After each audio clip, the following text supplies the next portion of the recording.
जय सिया राम दोस्तों। आज की इस वीडियो में हम बात करने वाले हैं एजेक्स इंजीनियरिंग लिमिटेड कंपनी के आईपीओ के बारे में। यह आईपीओ हमारा 10 फरवरी से खुलने जा रहा है। इसकी एंकर लिस्ट आ चुकी है, उसको भी हम इस वीडियो में कवर करेंगे। कंपनी के बिजनेस और उसके फाइनेंशियल्स को भी हम देखेंगे और इसका लेटेस्ट ग्रे मार्केट प्रीमियम क्या चल रहा है, क्या इसका प्राइस बैंड रखा है, इशू साइज कितने का लेके आई है, क्या इस आईपीओ को अप्लाई करना सही रहेगा, इसमें कुछ लिस्टिंग मिल सकता है या फिर इसको अवॉइड करें।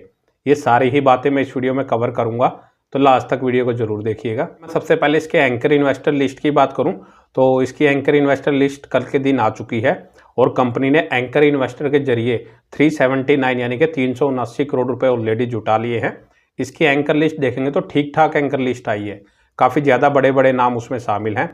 अगर हम मेनली म्यूचुअल फंड की बात करें तो SBI mutual fund, axis mutual fund और एडवेल लुइस म्यूचुअल फंड्स, ये मेनली इसमें म्यूचुअल फंड जो बड़े बड़े हैं वो देखने को मिल रहे हैं। कुछ फॉरेन इंस्टीट्यूशन भी उसमें शामिल हैं, जिसमें अगर हम मेनली बात करें फ्रैंकलिन टेम्पल्टन, एचएसबीसी फंड और फंड पार्टनर सॉल्यूशंस, ये कुछ फॉरेन इंस्टीट्यूशन हैं जो बड़े बड़े इसमें शामिल हैं।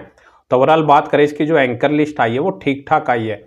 अगर मैं मेरे अकॉर्डिंग उनको रेटिंग दूं तो 6 रेटिंग में इसमें से 10 में से देना चाहूँगा। तो यह आईपीओ हमारा 10 फरवरी से खुलेगा और 12 फरवरी को क्लोज हो जाएगा। 599 से 629 रुपये पर शेयर कंपनी ने इसका प्राइस बैंड रखा है।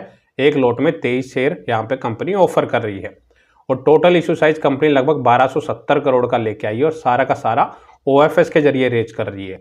तो मतलब यहाँ से कंपनी जो पैसा रेज करेगी कंपनी के ऊपर, उसमें से एक भी पैसा यूटिलाइज नहीं किया जाएगा। सारा पैसा एग्जिस्टिंग जो प्रमोटर्स अपनी होल्डिंग्स बेच रहे हैं उनके खाते में जाएगा। 13 फरवरी के दिन इसके अलॉटमेंट का पता लगेगा और 17 फरवरी के दिन यह आईपीओ हमें मार्केट में लिस्ट होता हुआ नजर आ सकता है। रिटेल कैटेगरी के लिए 35% का कोटा इसमें रिजर्व रखा गया है और एक लॉट को अप्लाई करने के लिए आपको इसमें 14,467 रुपये इसमें पे करने पड़ेंगे। प्री आईपीओ प्रमोटर्स के पास अप्रोक्स 94% की होल्डिंग्स है। इसके बाद अगर मैं कंपनी के बिजनेस की बात करूं तो 1992 में इस कंपनी की स्थापना हुई थी।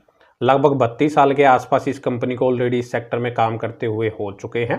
तो कंपनी का जो मेनली बिजनेस है वो कंक्रीट इक्विपमेंट बनाने का है। उसमें वेरियस टाइप ऑफ इक्विपमेंट ये कंपनी बनाती हुई नजर आ रही है, जिसमें अगर हम देखें self loading concrete mixture, pavers, dumpers, stationary pumps, boom pumps, transit mixtures and batching plants, ये मेनली जो सारे के सारे जो इक्विपमेंट यूज होते हैं वो कंस्ट्रक्शन सेक्टर में ही यूज होते हैं और मेनली जो इक्विपमेंट है वो कंक्रीट के मिक्सिंग करने के ही काम आते हैं। काफ़ी यूनिक ये कंपनी बिजनेस करती हुई नजर आ रही है।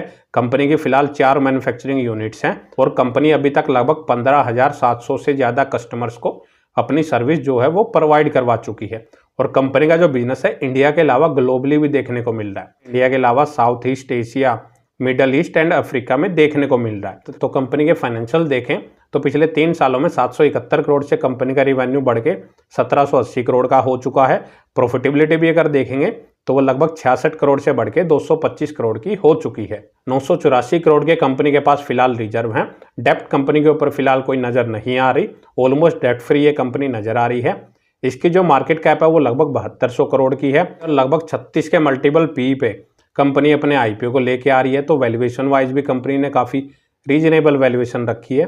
अगर हम इसको इसके लिस्टेड कंपटीटर्स से कंपेयर करें तो उसमें एस लिमिटेड, बीईएमएल लिमिटेड और एस्कॉर्ट्स कुबोटा लिमिटेड, तो उनकी वैल्यूएशन भी अगर हम देखेंगे तो वो 35 से 54 के आसपास उनका पी रेशो चल रहा है।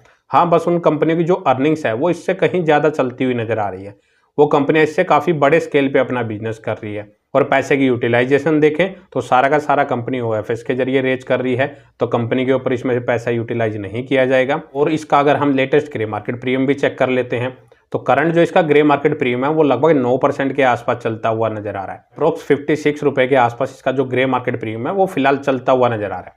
तो ओवरऑल बात करें क्या इस आईपीओ को अप्लाई करना चाहिए या अवॉइड करना चाहिए, तो बेसिकली अगर लिस्टिंग गेन के हिसाब से देखें तो इतना कोई खास लिस्टिंग गेन अभी ये देता हुआ नजर नहीं आ रहा। मतलब इसकी अभी फिलहाल इतनी कोई डिमांड नहीं चल रही है। तो लिस्टिंग गेन के लिए आप एटलीस्ट लास्ट डे का वेट जरूर कर लें। लास्ट डे के दिन अगर इसका ग्रे मार्केट प्रीमियम 40% या उससे ज़्यादा ही चलता हुआ अगर मिले तो इसमें आप शॉर्ट टर्म लिस्टिंग गेन के लिए अप्लाई करने के बारे में अपना विचार कर सकते हैं। लेकिन रिस्क उसमें काफ़ी रहने वाला है, क्योंकि ज़रूरी नहीं है कि ग्रे मार्केट प्रीमियम उस टाइम जो चल रहा है उतना ही लिस्टिंग गेन ही आपको दे पाएगा। उसमें फ्लक्चुएशन होती रहती है, वो टोटली मार्केट के ऊपर भी डिपेंड करेगा। तो उस रिस्क को जरूर ध्यान में रखें। और लॉन्ग टर्म के लिए अगर कोई अप्लाई करने के बारे में अगर सोच रहा है तो कंपनी का जो बिजनेस है वो काफ़ी अच्छा चलता हुआ नजर आ रहा है। पिछले 2.5-3 सालों में कंपनी ने काफ़ी अच्छी ग्रोथ दिखाई है और आने वाले टाइम में कंपनी अगर ऐसी ही ग्रोथ करती है तो काफ़ी अच्छे रिटर्न ये कंपनी आपको जनरेट करके दे सकती है। तो टोटली आपके ऊपर डिपेंड है कि आप शॉर्ट टर्म लिस्टिंग गेन के लिए जाना चाहेंगे या लॉन्ग टर्म के लिए अप्लाई करना चाहेंगे। जो भी अपना डिसीजन ले पहले खुद से अपना फाइनेंशियल एनालिसिस कर लें, अपना रिस्क देख लें, इसमें क्या रिस्क रह सकते हैं, उसके बाद ही अपना डिसीजन बनाएं कि इसको अप्लाई करना है या अवॉइड करना है। तो इस वीडियो में इतना ही। अगर आपको वीडियो अच्छी लगे तो वीडियो को लाइक करें और चैनल को सब्सक्राइब करना ना भूलें। जय सिया राम।